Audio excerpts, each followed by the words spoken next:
Ils vivent en couple depuis une dizaine d'années. Karim et Yann, parisiens d'origine, se sont installés il y a 6 ans à la campagne, à 50 km de Toulouse, pour fonder leur famille.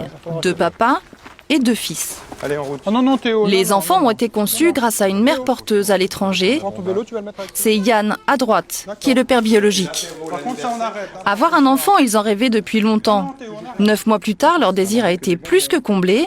Ils ont eu des jumeaux, Théo et Jules. Moi, je vais préparer le bain, je vais chercher vos pyjamas. Un couple d'homosexuels qui élève des enfants, pour certains encore aujourd'hui, ça peut paraître curieux. Karim et Yann peuvent-ils être des parents comme les autres ? Tous les jours, après avoir récupéré leurs enfants à l'école, ces 2 papas de 48 et 50 ans entament leur 2e journée après le travail. Pendant que Yann encourage Théo à l'écriture, De commencer là, le trait. Ça se chevauche un petit peu, mais c'est pas grave. Après, tu continues. Karim se lance dans la préparation du dîner pour les enfants. Ce soir, donc pour les enfants, soupe, et puis des bolognaises avec un petit peu de lardon dedans, un peu de steak haché. Allez au bain. Allez faire le pipi d'abord. Karim travaille dans l'immobilier. Yann, lui, est steward. Allez, hop, on se déshabille. Lorsqu'ils se retrouvent tous les deux à la maison à s'occuper de leurs enfants, Enlève le t-shirt. chacun a une tâche bien déterminée. Hop, ça va la tête? Bah, nous, sur la distribution des tâches, les choses se font en fait plutôt par compétence, plus que par attribution des rôles que la société nous aurait collés. C'est vrai que là, on est 2. Yann gère plutôt le bain, les petits soins, etc. Et moi, je serai plutôt cuisine. Et puis après, c'est moi qui lis l'histoire et Yann fait la chanson avant de dormir.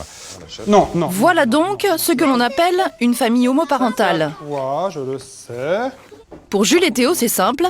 Il y a papa Karim et papa Yann. Cette journée, messieurs, cet apéritif à l'école. À part cela, la vie de ces petits garçons ressemble à celle des autres enfants de leur âge. Leur père ne leur montre pas l'homosexualité comme un modèle.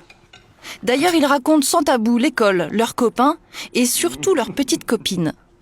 Petit coquinou. Mélissa, elle est amoureuse de moi. Amoureuse de toi, Mélissa? Et toi, t'es amoureuse d'elle? Oui. Et toi, Théo, t'as une amoureuse? Je dis J'ai pas le droit de le dire. Non, non, j'ai pas le droit de le dire. un secret? puis on joue ensemble. En fait, on essaye de les attraper. Ah, dans la cour. Oui. En dernière année de maternelle, ces 2 bourreaux des cœurs ont déjà une vie sociale bien intégrée.